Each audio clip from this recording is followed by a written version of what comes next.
I recently, as of like middle of last year, started actively actually buying gaming handheld PCs. I have been looking at and toying with the idea of the Steam Deck and the first generation Asus ROG Ally when they came out. I wanted one, but I just never really got around to pulling the trigger. I even looked at the AYN Loki devices. I looked at the Zero when that was brand new, and I was looking at the Loki Max as well.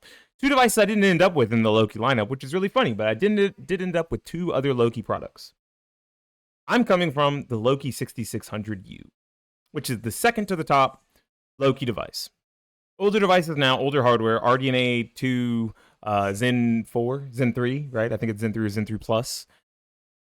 I had it, and it was a good device, but Windows shit out on me, so I swapped over to another device. This is the receipt for said device. Week of Christmas, I think it was the week of Christmas, maybe it was the week before. I don't think it has any real information on there that you can steal. You probably can't see it either. This is me buying an Asus ROG Ally. I'm sorry, a Lenovo Legion Go. They had the ROG Ally Z1 Extreme version on sale for $600, and they had the Lenovo Legion Go on sale for $550. So I picked it up, knowing right around the corner, which is one of the things we're going to talk about later, that Lenovo would be showing off their new generation handheld at CES 2025, which is going on now. But I knew that the price of this device was bottoming out. It was going to get as low as possible, and it probably won't get much lower than $550 or $500, but I'd be waiting longer. And I wanted something now. I wanted something cool. I wanted something new. I wanted something fresh. And to me, this feels like a fresh and a new device. So I have a Lenovo Legion Go. This receipt is 2 weeks old. I am out of the warranty window, which means if I wanted to keep this device, then I would just have to let it rock, right? I can no longer return it to Best Buy within that 14-day window. So now we'll be showing you guys Legion Go and doing a little review. I've had it for 2 weeks. That's not very long. I personally think there's probably a lot more to learn about this device than I've had it for, right? I've only had this device. Let me see if I can move the camera out a little bit. Is it out or in? I have to move the camera in. There we go. I've only had this device about 2 weeks. Or I think it's been 2 weeks on the dot, a little past, since I can no longer return it. I fell for a lot of internet propaganda when it came to this device, because I've been on a gaming PC handheld Facebook group and a subreddit that talk about like all the PC gaming handhelds, from the AYNs to the 1X players, the GPDs, the Asus ROG Ally Steam Deck, and the Lenovo device, right? And now the Acer devices that are going to be coming out soon, and MSI's devices. This device is like the most divisive in those groups. People either love it or they hate it. They say this is actually the worst gaming handheld. It's not even handheld. It's too big. It gets hot. The fan gets really loud. The controllers are squeaky and wobbly. They suck. The D-pad is terrible. There's some validity to some of these things. I think I stopped on the one that has some real validity. And you're better off with getting a ROG Ally or the new MSI Claw. Or you're better off sticking with your Steam Deck if you have one. I really like this device. This is my first newer generation, which I guess it's now last gen, gaming handheld PC. And I came from a smaller device, like I said, the AYN Loki, which is like a 5.5-inch screen. It's like about the size of a Nintendo Switch, right? It's not too much bigger than a Nintendo Switch, just a little thicker. It's smaller than the ROG Ally, it's smaller than the Steam Deck for sure, and it's absolutely smaller than this honker device. This is a huge device. And I kind of want to review it now, because now maybe as it's bottoming out, since the new devices are being announced, people will be looking at these older devices to get one at a discounted price, which I think is a good idea. Now, if you watched a review of the Legion Go before, maybe a year ago, maybe 8 months ago, some of the features that existed now might not have existed then. And I said that because I fell for a lot of internet propaganda about this device. Those things, along with actual specific features and hardware quirks that I was told existed that don't exist. And I want to run through those first before I get into everything else. I was told you can't use the Joy-Cons or the True Strike controllers separately as miniature Xbox controllers like Joy-Cons. Incorrect. False. You actually can. You turn it off by holding the Legion button on either side of the controller. Then when you turn it on, you hold the left D-pad button or the X button, and it will put it into a pairing mode, and you pair it to this, and you can use it for 2-player split-screen games or 2-player multiplayer games like something like Brotato. Perfect example. I played Brotato with the wife using these controllers, and it worked out just fine. We've also played Horizon Chase Turbo, Horizon Chase Turbo 2, worked with these controllers. You have a limited control set. You're, of course, missing a second stick. You're missing a D-pad because you have your D-pad set to left stick, I believe. And you're missing L2 and R2. You only have L and R. You don't have L2, R2. You might be missing a few other things, right? Maybe like proper home button, which this doesn't have anyways. Spoiler alert, you have to do it through the software, which we'll get into after we get through the other things. I just showed what was wrong with the software. I don't really like the idea of not being able to use them as separate Joy-Cons. And now you can. Now I know you can, which is really good. I don't dislike this device. Another thing I fell for was the propaganda that this thing, if you had the controllers disconnected and then turned it on without the devices on, without the controllers on, you couldn't get them to pair after. You can. If you slide them back on now, maybe it's a new software update, it will turn back on. So if you use this as like a little tablet only, or use it as a little miniature keyboard and mouse, you use it as like a little laptop, and then you put the controllers back on, boom, they'll just turn right back on. Awesome. The last thing was that this cannot properly charge while docked. Like someone said something about the charging is hampered while docked. That was a Lenovo specific dock problem. That was that they were using the Lenovo dock, which I think is like capped at 45 watt fast charging. Not 65, not 100, but this device goes up to 100 watt charging. That's not an issue. It's just the Lenovo dock, which is really funny that they have a Legion specific Go dock, and it's not actually really good for this device at all. So I want to talk about the features I like and dislike now, after talking about some of the propaganda. I like and dislike the Legion Space software. And I say I like and dislike the Legion Space software because, as you can see, it has everything you're going to need in here, right? You have your main page, you have the store, which I've never bought anything from VIP sales, but I think Lenovo gets a kickback if you do, and there's tons of games in here, and a lot of them are on good discounts and stuff. Then of course there's the library tab, which is the only tab I'll talk about some of the problems with the Legion Space software in a second. The only tab I'm ever really in outside of the controllers tab. I never even mess with the settings. I do it all through the other Legion button, Legion Quick Access menu, which I really like. Coming from the AY and Loki, that had a very similar quick access menu, I think this one is way more robust. There's tons of things in here. It's all pretty easy to do, and you can even turn off your device, put the device in sleep through this software itself, which I think is really neat. It also shows you the batteries of the controllers and the battery of the main device when you press this button anytime, right? Some people hate that these buttons, which are normally start and select, are your Legion Space buttons, Legion Space main home and Legion Space quick access, but they're down here, and you can always swap them in the software. I haven't, because guess what? That's how they designed this device, and they designed it that way for a reason, for when you pop the controllers off. So I'm going to leave it that way because I actually play with the controllers popped off a lot. The idea of the detachable controllers, another feature I really like. How you doing, Wonderful Lux? But in that same vein, let's talk about one of the things I don't like about the Legion Space software. Sometimes it's really laggy. So let me press that button, and it's like barely changing.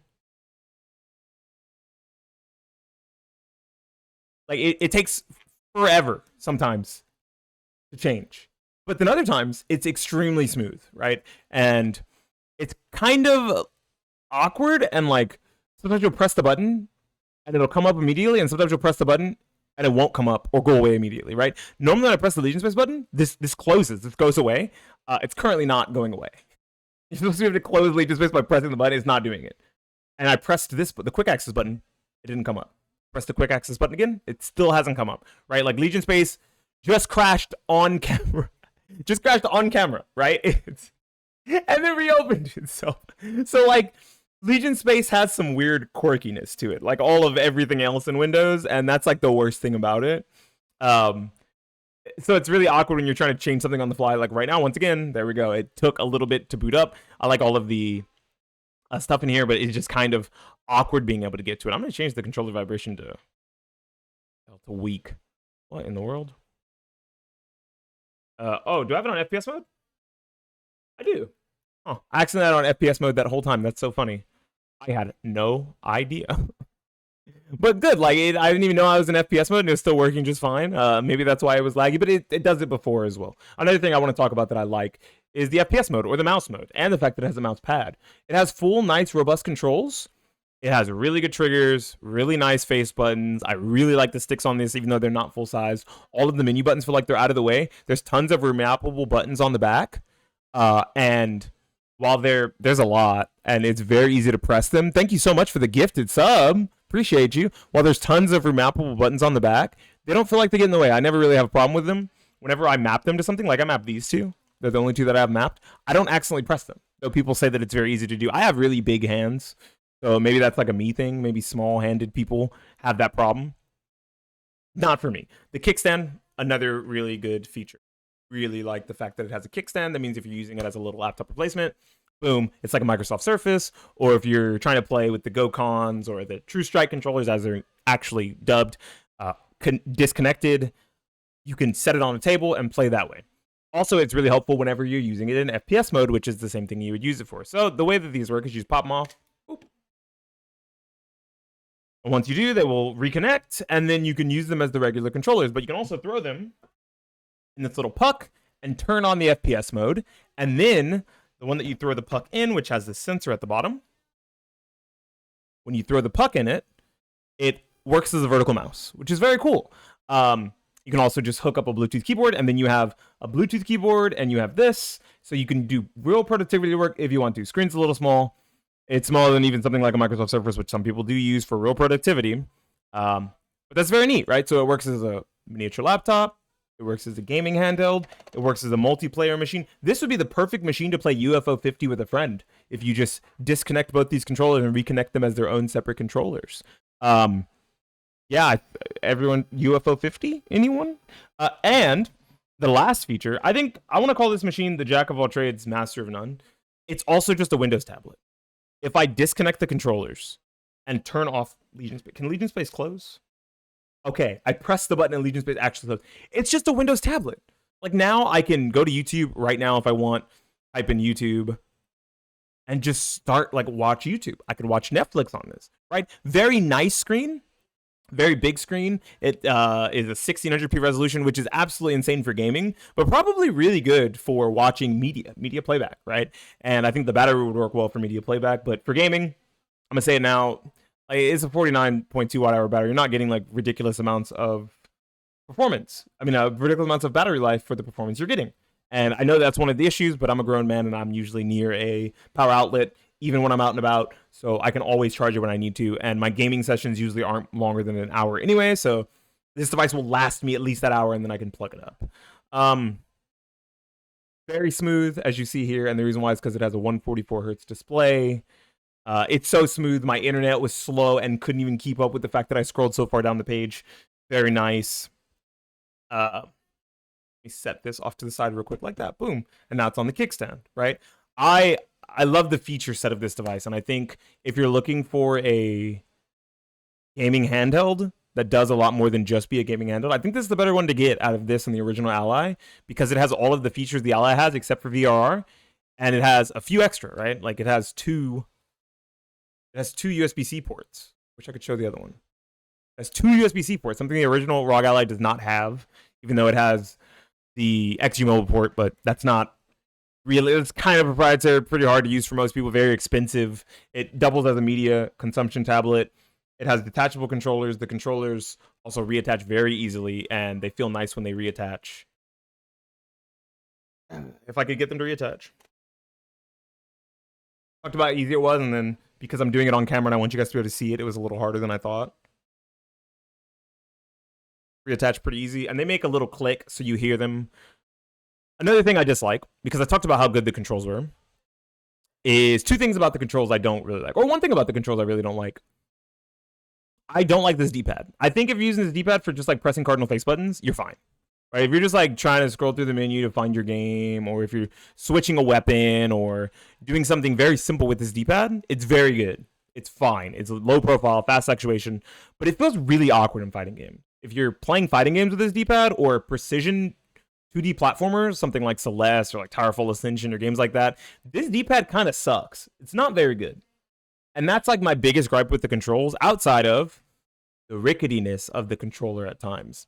Now, I think it has a pretty stable connection. I think it feels more solid than a Nintendo Switch, but I've only had this 2 weeks, and my left True Strike controller already kind of wiggles from how often I've taken them off, both the left and the right. I don't feel like it's gonna snap off or come out. Like, I can still shake it and shit, but I can feel when I'm shaking it that it doesn't feel as solid as the first day I got it, which is a little scary for the fact that I've only had this 2 weeks. Now, they do sell replacements on the website, I think, or you're allowed to like order replacements through warranty, which is under here. The warranty information is like under there. Very cool. And yeah, like this device is probably the best of the last generation of devices. I think even over the ROG Ally X, which has the huge battery and more RAM, this is a feature complete handheld to the point where if you need it for anything, you can do it. And I say that because I'm gonna put it down. I have bought like nothing for this device so far. Right? I haven't bought a case because it comes with one. I have bought 2 things. It comes with the puck, so you can do the vertical mouse stuff, which works for shooting games, by the way. I didn't really mention that. I talked about productivity and stuff. You can use it for shooting games. You're just going to be rebinding stuff a lot. I tried to play Gunfire Reborn. I have to rebind a bunch of controls because there's a bunch of buttons I need for Gunfire Reborn that it doesn't have set natively. But there's profiles, so that's fine. Just like an arcade stick, just like a good controller, 8BitDo software, things like that. Microfiber cloth. A Bluetooth portable keyboard that like is just like a foldable keyboard, pretty small, lightweight. Already got it paired to it. When I close it, it turns off, and a little mouse pad. Right, so like all the things I would need if I was ever using this out and about, and I needed to clip one of my YouTube videos from my Twitch stream or something, or I needed to, I don't know. That's probably it. I don't really know what else I would use on the internet. I'm more of a gamer than anything. And I think this device is very good at gaming, but also has all the capabilities of doing other things. And I don't regret this purchase. I think that, like I said, of the last generation handhelds, probably the most versatile.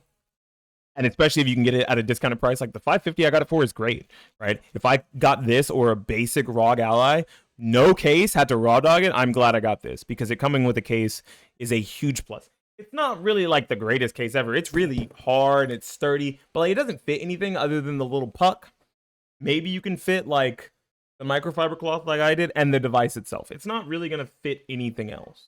It does have this little handy dandy feature where you put this under the device, and then when you need to take it out, you kind of lift it a little bit and you can pull the device out without having to break anything. And that's really nice because it sits pretty flush in here, very flat. And it's nice. It's a little heavy, but not on the so heavy side that I don't feel like it's worth taking around. I have a huge backpack, and like this just replaced taking my laptop with me to work, to like family. Like say I'm gonna hang out with family. There's a football game going on. I'm not gonna be super paying attention to the game. I'm gonna play video games instead while hearing everyone hype over the football game. Going to a barbecue, but I want to be able to play some games on the side. This is what I take. I don't need to bring my laptop anymore.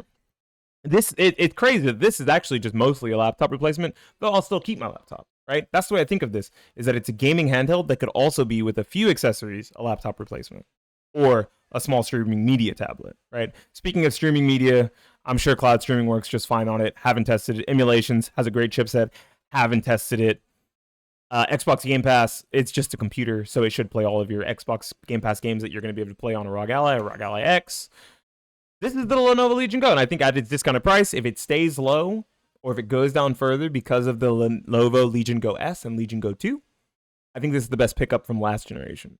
I think if you're looking for new devices and you're okay with spending $750 plus, then there's going to be something better on the market for you, like the ROG Ally X, the MSI AI 8 Plus, the Acer Nitro 7 or 8 or 11, or the myriad of other gaming handhelds that are going to be coming out that we don't know about yet because CES is still going on. Anyways, this has been Beanie Thuggish for the YouTubes, reviewing the Lenovo Legion Go a whole year later, signing out and saying, don't forget to subscribe, like the video, comment down below if you like the Lenovo Legion Go or if you have a different gaming handheld preference. We're all gamers. I'm not going to roast you for liking something else more. And I mean, if you roast me, I don't care, so it's fine. Are you a Steam Deck lover? Are you just waiting for SteamOS? Are you just itching at the neck for a SteamOS device that's not the Steam Deck?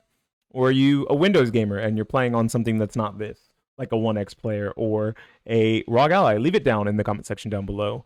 like the video, subscribe to the channel, which I already said, and this has been Beanie Thuggish for the YouTube, signing out and saying